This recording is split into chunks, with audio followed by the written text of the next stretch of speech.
John, so good to see you. A really important topic today. How do you know if your advisor is really working for you? Recently, a financial advisor in Georgia pleaded guilty to one of the largest Ponzi schemes in the state's history. Take a look at these headlines, they are eye popping.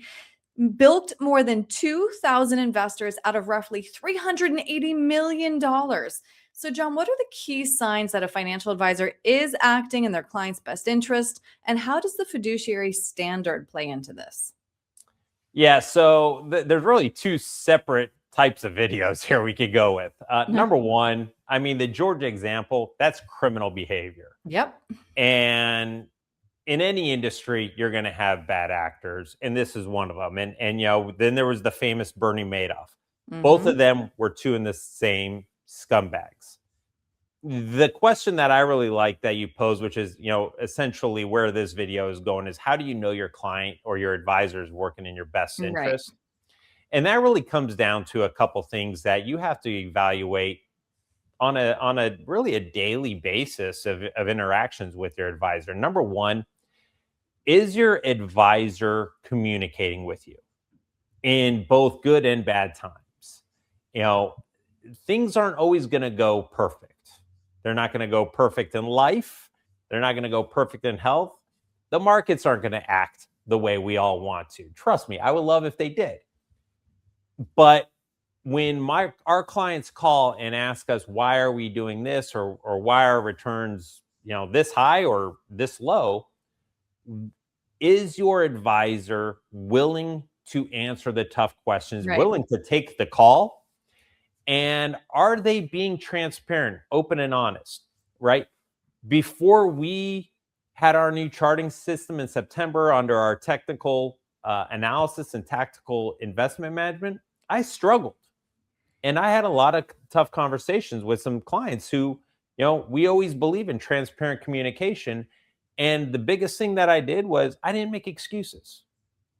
I discussed our shortcomings and I said, we're going to learn from these and we're going to make these shortcomings powerful outcomes. Hmm. That's my work for you. So again, transparency in communication. Right. Now, when we talk about transparency, is your advisor making the effort to simplify things for you so you can understand them? Because this is your money. You have to understand what is going on.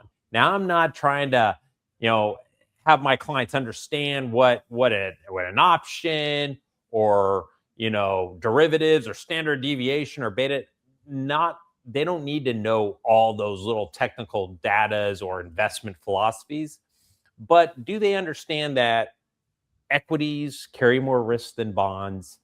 And do you try to make it, and very apparently try to make it simple for them? Hmm. And last, into transparency, you hear a lot of advisors talk about their ethics, and that's great.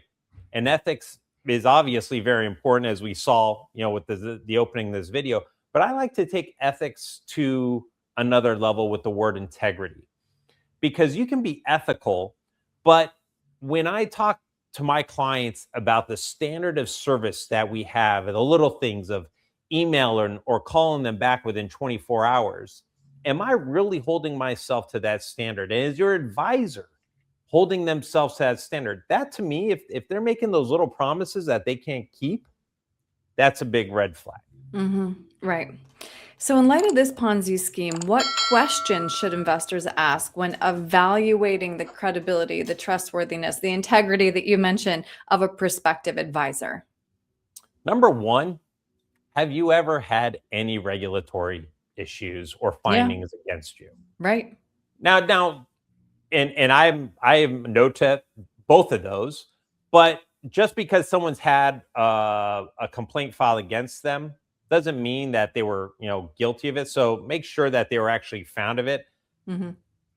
I just literally had a BBB complaint, Aaron, and it was a completely wrong company. So there's issues like that appear. Um, so you want to understand, is it a complaint or is it a true finding? Right. Ask the tough questions. Yeah. Number two, who holds the money? Yep. This is a big one that goes back to those criminal acts, because clients of Bernie Madoff and this new scumbag, they were sending them their IRAs directly to them, which funded the Ponzi scheme. We use Fidelity. So if you're transferring your IRA or investment accounts over for us to manage, it's going to Fidelity. It's not going to Securus Financial, Brookstone Capital Management. Fidelity is holding the money. That is extremely important because that prevents a Ponzi scheme like this. Now, there may be issues where you may be charged a fee for a planning fee or whatnot. That's where funds can be paid directly to the IRA. But if it's your money, your IRA or investments, it should be going to a third party custodian. Right. And then last but not least, especially if you're a new client, do you have any referrals that we could contact? And you want referrals with, have they been a client for 5+ years? Have they seen multiple markets? Have they been around long enough to see those little promises consistently being kept? And is their planning suitable? I think that's a great thing for a lot of people to get an understanding from, a person who's already entrusted their retirement nest egg with that advisor. Right. Really good points. So how should an investor interpret promised returns, especially when someone uses the word guaranteed or promotes consistently high returns? Well, you already got the attention of our legal department when you mentioned guaranteed. the word guaranteed. Yep. Listen, flat out, your advisor should not be using the word guaranteed returns. No one can guarantee a 5, a 10, a 15, or 20% investment return. They don't know what the market's going to do. Right. The market's going to ebb and flow. You have to understand the pros and cons of that investment. The one area that I do guarantee my clients, as crazy as this sounds, and I don't believe the SEC would ever have an issue with this, is I guarantee you, no matter how great my investment strategy performs, there will be a point in time where you lose money.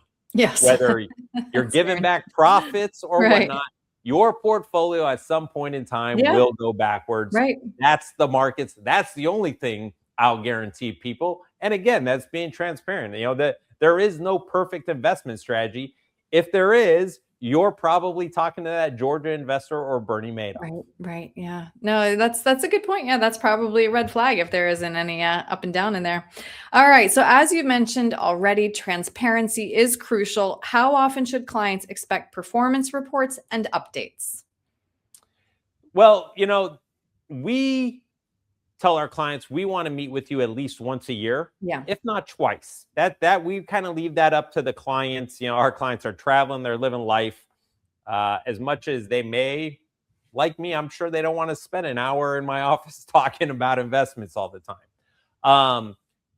But you should always have access through monthly statements. In our case, through Fidelity. You can go online, you can check your returns on demand.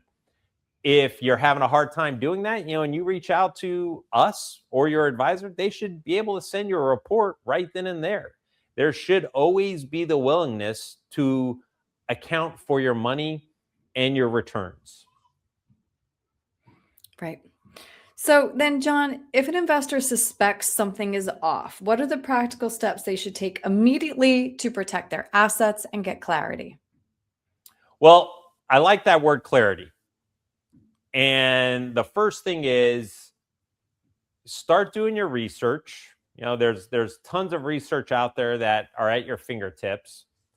And if you just have that kind of feeling that this isn't what you signed up for, or you thought this tax strategy or this financial plan or this investment would do something different, give your advisor the courtesy of calling them and having an adult conversation.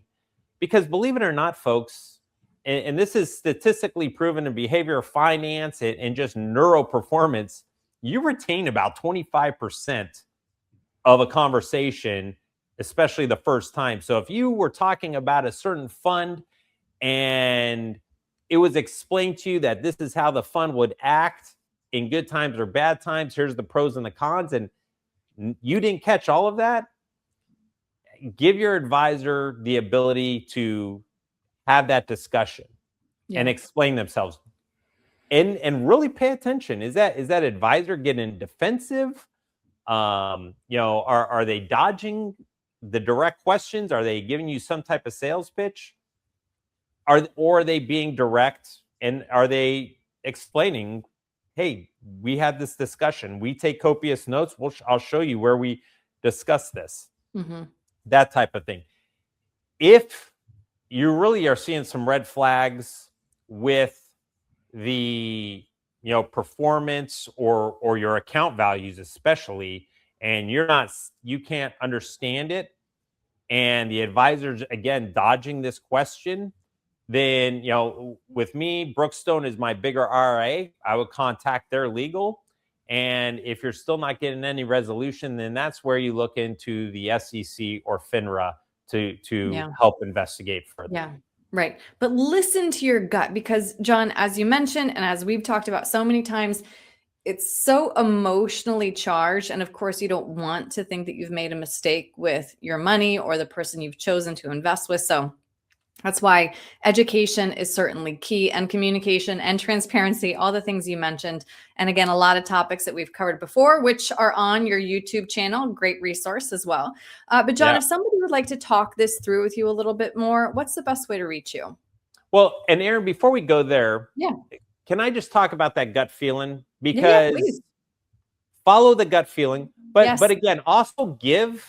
When you're filing a complaint or whatnot, that's a lot of headache, stress for the advisor. And you want to make sure that that complaint is valid, right? So go through your due diligence and use that as, hey, these red flags still exist. Now I'm going to let the authorities look into it. But don't be afraid to talk with your advisor or to really look into this. And for some people, it may also be a little bit of ego. And you mentioned it. They don't want to say, hey, I made the wrong decision about an advisor. You can't look at it like that. Right. You need to look at it like, listen, I made a decision. It was the best decision that I thought I made with the information I had. Perhaps it is the wrong decision. Guess what? You've made plenty of wrong decisions in your life, and start to make the better decisions now to address whether the best decision is to move on from that advisor, file a complaint, or if the best decision is to stay with that advisor because the conversation you had resolved your red flags that popped up. Exactly. So again, John, how can people get a hold of you if they want to talk through any of the questions that have cropped up during our conversation today?